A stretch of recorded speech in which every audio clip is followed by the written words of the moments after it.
Channel बात करता है उठा के मुँह बिशाहों से, जहाँ को बाखबर करता है ये मुफलिस की आहों से।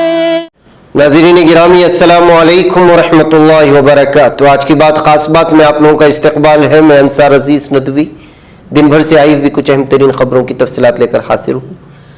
तफसीलात में जाने से पहले आप लोगों को इत्तिला कर दूं कि आज के दोनों प्राइम टाइम शाये हो चुके हैं, जिसमें अहम तरीन खबरों पर तबसरे हुए हैं। जिन अहबाब ने नहीं देखा जाए देखें, दूसरों तक फैलाने की कोशिश करें, लिंक को शेयर करें। इदारे की मजबूती नाज़रीन गिरामी आप लोगों की मजबूती है। आइए बात करते हैं पहली खबर की। राजस्थान की झुंझुनू में जोरदार बारूदी धमाके की खबर सामने आ रही है। मीडिया रिपोर्ट्स के मुताबिक झुंझुनू के उदयपुर वाटी में मौजूद एक मदरसे के पास बुध की सुबह एक तेज धमाका हुआ था, जिसने इलाके को दहला दिया। धमाका मदरसे के पास एक घर में हुआ, जिसकी शिद्दत का अंदाजा इस बात से लगाया जा सकता है कि खातून की लाश दूसरे घर की छत पर तकरीबन 25 फीट दूर जा गिरी थी। धमाके की आवाज सुनते ही लोग अपने घरों से बाहर निकले और जहां हादिसा पर भीड़ जमा। बताया जाता है कि हादिसा पटाखा बनाने वाली एक फैमिली के घर में हुआ था, जिसमें 27 साल आफरीन की मौत हुई। मौसूला खबरों में बताया जा रहा है कि मरहूम लाला खां के घर में तकरीबन 5 से 7 कुंबे एक ही मकान में रहते हैं। तकरीबन 8 बजे सुबह जब धमाका हो तो सभी अपने अपने कामों में मसरूफ थे। अचानक आफरीन के कमरे में जोरदार धमाका, उसकी लाश कमरे की छत तोड़कर दूसरे मकान की छत पर जा गिरी। धमाका इतना तेज था कि आफरीन की लाश के चेथड़े उड़ गए।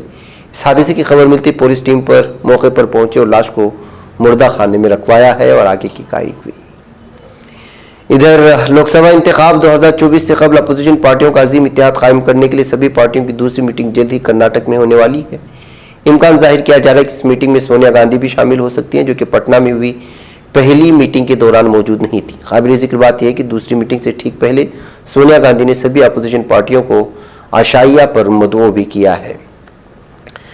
इधर मध्य प्रदेश के शिवपुर जिला वाक़े कोनू नेशनल पार्क से एक बार फिर बुरी खबर सामने आई है। यहाँ मजीद एक चीते ने दम तोड़ दिया, जिसका नाम तेजस था। तेजस की मौत के बाद अब तक कोनू नेशनल पार्क में 4 चीते, 3 चीते के बच्चों की मौत हो चुकी है। गुज़िश्ता 3 माह में यहाँ जान गंवाने वाला है 7वां चीता है। चीता तेजस उन चीतों में शामिल है जिन्हें जुनूबी अफ्रीका से लाया गया था। नाज़रीन गिरामी, मोदी हुकूमत के जरिए हिंदुस्तान में यूनिफॉर्म सिविल कोड नाफिज करने की कोशिशों पर जमीयत उलमा हिंद ने मुखालिफत तेज कर दी। जमीयत ने यूनिफॉर्म सिविल कोड को लेकर पुरअमन और इज्तिमाई एहतिजाजी मुजाहरा दर्ज कराने के लिए जुमा को यौम दुआ मनाने का फैसला किया है। इसके लिए जमीयत की तरफ से मकामी कमेटी ग्रुप्स, उलमा और मसाजिद के इमाम इकराम को अपने अपने इलाकों में खुसूसी दुआओं का एहतिमाम करने के लिए कहा है। जमीयत उलमा हिंद के जनरल सेक्रेटरी हकीमुद्दीन कासमी ने कहा कि हम अमन और इत्तेहाद के लिए यौम दुआ मुनक़िद करने जा रहे हैं। इधर नाज़रीन गिरामी, बुध के अलग सुबह दिल्ली पुलिस ने गीता कॉलोनी फ्लाईओवर के करीब एक खातून की लाश बरामद की, जिसकी लाश कई टुकड़ों में बटी हुई थी। पुलिस ने बताया कि उसने कुछ टुकड़ों को उबाल कर काट कर चुपके से फेंक दिया है। पुलिस के मुताबिक 56 साल खातून सानी की लाश से बदबू को फैलने से रोकने के लिए जिस्म के टुकड़ों पर तेल भी लगाया। मीडिया रिपोर्ट्स के मुताबिक पुलिस के एक सीनियर अफसर ने कहा कि सानी की लाश के 20 से ज्यादा टुकड़े किए गए हैं। नाज़रीन गिरामी, इधर हिमाचल प्रदेश उत्तराखंड में शदीद बारिशों की वजह से मुल्क भर में टमाटर की बढ़ती कीमतों के दरमियान मरकजी हुकूमत ने आंध्र प्रदेश, कर्नाटक और महाराष्ट्र से टमाटर खरीदने का मंसूबा बनाया है, जहां बड़े पैमाने पर इसकी सप्लाई होती है। इधर वाराणसी में तरक्की के नाम पर पहले काशी विश्वनाथ गली में छोटे दुकानदारों की रोजी रोटी छीन ली गई, फिर गंगा में क्रूज और कार्गो जहाज उतार दिए गए। नतीजतन लोगों ने एहतिजाज शुरू कर दिया।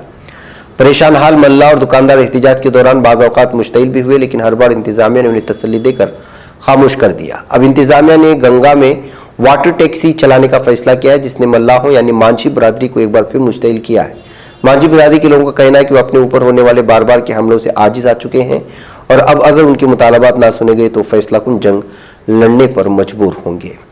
नाज़रीन गिरामी, शिमाली हिंदुस्तान में मुसलसल बारिशों के बाद जिंदगी बदस्तूर मफलूज है। सूरत हाल है कि पहाड़ों से लेकर मैदानी इलाकों तक दरियाओं में तुग़यानी है। उनके साहिली इलाकों में सैलाब आया हुआ है। मुतादिद मकामात पर लोग दहशत के साए में जिंदगी गुजार। एक तरफ हिमाचल प्रदेश में हालात बहुत खराब है तो दूसरी तरफ पंजाब में दरिया के बंद टूट रहे हैं। राजधानी दिल्ली में जमुना के पानी की सतह खतरे के निशान के करीब पहुंच चुकी है। वहीं मथुरा में भी दरिया के पानी की सतह में इजाफा दर्ज किया जा रहा है।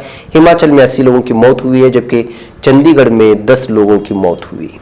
इधर सुप्रीम कोर्ट ने मंगल के रोज बल्किस बानो, इज्तिमा मदरी और 7 लोगों के कत्ल के मामले में सभी 11 कसूरवारों को दी गई छूट के खिलाफ दाखिल अर्जियों पर समाअत 17 जुलाई तक के लिए मुलतवी कर दी है। दरअसल हुकूमत ने बल्किस बानो असमदरी मामले में सजा काट रहे सभी कसूरवारों को गुज़िश्ता साल सजा में छूट दी थी और सभी जेल से बाहर आ गए थे। हुकूमत के इस कदम के खिलाफ बल्किस के साथ साथ कई समाजी कारकुनान ने आवाज़ उठाई थी और अदालत का रुख किया था। हिमाचल प्रदेश में मूसलाधार बारिश की वजह से हालात खराब हो चुके हैं। दूसरे 6 जुलाई से 15 जुलाई तक उज्जैन से कुल्लू, हिमाचल के मनाली और जम्मू में वैष्णो देवी माता मंदिर की सैर पर गए हुए 2 जोड़ों समेत कुल 7 अरकान शदीद बारिश की वजह से अभी तक लापता है। गुज़िश्ता 3 दिनों से इनका घर वालों से कोई राब्ता नहीं है। इसी वक्त उज्जैन में खानदान के लोग अपने बच्चों को लेकर बहुत परेशान हैं। इलाकाई अवामी नुमाइंदों के जरिए मदद की अपील भी की जा रही है। उधर नाज़रीन गिरामी, अक़वाम मुत्तहिदा की कौंसिल बराए इंसानी हुकूक़ में मजहबी मुनाफरत के खिलाफ पेश की जाने वाली करारदाद पर गुज़िश्ता रोज़ होने वाली बहस के बाद आज वोटिंग के जरिए करारदाद मंजूर कर ली गई। खबर के मुताबिक करारदाद के हक में 28 ममालिक ने वोट दिया, 12 ने मुखालिफत की, जबकि 7 ममालिक ने वोटिंग के अमल में हिस्सा नहीं लिया। इस करारदाद की अमरीका और यूरोपीय यूनियन की मुखालिफत की, जिनका कहना है कि इंसानी हुकूक़ और आज़ादी राय के बारे में उनकी नुक्ते नज़र से मुतसादिम है। कौंसिल बराए इंसानी हुकूक़ के हंगामी इजलास में मंगल को स्वीडन में कुरान को नजर-ए-आतिश किए जाने के वाक़े पर बहस हुई थी, जिसमें पाकिस्तान, सऊदी अरब और ईरान समेत दीगर इस्लामी ममालिक ने मुसलमानों की मुक़द्दस किताब की बेहुरमती को मजहबी मुनाफरत को हवा देने के मुतरादिफ करार देते हुए जवाबदेही का मुतालबा किया था। इधर रूस सदारती पेरिस क्रेमलिन के तर्जुमान दिमित्री पेस्कोव ने कहा है कि G17 का यूक्रेन को सलामती जमानत देने का प्रोग्राम निहायत खतरनाक है और रूस की सलामती में दखलंदाजी का मफहूम रखता है। सूडान में हुई फौज के 2 मुतहारिफ फरीकैन के दरमियान जारी लड़ाई के दौरान खुर्तूम रियासत में वज़ारत सेहत ने इत्तला दी के उम्मे दरमान के एक मशहूर बाजार में अंधाधुंध गोलाबारी से बच्चों समेत 34 अफराद हलाक हुए हैं। दूसरी तरफ सूडान की सरकारी फौज और मुनहरिफ सरीउल हरकत फोर्स ने इस हमले में एक दूसरे को मुरीद इल्जाम ठहराया है। तो नाज़रीन गिरामी, रूस के वज़ीर दिफा सरगेई शोइगु ने कहा है कि रूस के क्लस्टर बम ज्यादा ताकतवर है। अगर अमेरिका ने यूक्रेन को क्लस्टर बम भेजे तो जवाबन रूस मुसल्लह अफवाज भी यूक्रेन मुसल्लह अफवाज के खिलाफ यही असलहा इस्तेमाल करने पर मजबूर हो जाएगी। रूस ज़राए इब्लाग के लिए जारी करदा बयान में उन्होंने कहा कि यूक्रेनी फौज जवाबी हमलों के मामले में किसी भी हवाले से अपने अहदाफ तक नहीं पहुंच सकी। नाज़रीन गिरामी, अमेरिका के वज़ीर ख़ारिजा एंटोनी ब्लिंकन ने कहा कि तुर्किया के पास जदीद F-16 तैयारों की मौजूदगी अमेरिका और नेटो के मफाद में है। ब्लिंकन ने विल्नियूस में नेटो सरबराही इजलास के दौरान अमेरिकी टेलीविजन MSNBC के लिए इंटरव्यू में तुर्किया को F-16 तैयारों की फराहमी और उसके लिए अमेरिकी कांग्रेस की मंजूरी से मुतालिक सवालात के जवाब दिए हैं। इधर नेपाल की हुकूमत एहलकार ने बताया कि मुल्क में हेलीकॉप्टर के हादसे में 6 अफराद हलाक हुए हैं, जिनमें मेक्सिको के शहरी 5 सयाह भी शामिल है। मॉर्निंग एयर का ये हेलीकॉप्टर आज सुबह लखो के करीब हादसे का शिकार हुआ, जो काठमांडू के जुनूब में वाक़ है। नाज़रीन में आज की बात खास बात में इतना। इंशाल्लाह फिर आप लोगों से मुलाकात होगी। मुझे इजाज़त दो। अस्सलाम वालेकुम रहमतुल्लाहि व बरकातहू। ये चैनल हक निगर बन कर कुचल देता है फितनों को, अगर गंदी हो पॉलिसी तो मरते देख कितनों को। इसी बाजार में बिकते हुए देखा है सपनों को, सभी यकसां है ये पैगाम दो गैरों को अपनों को। वतन अहले वतन का है गुले बेखार सीधी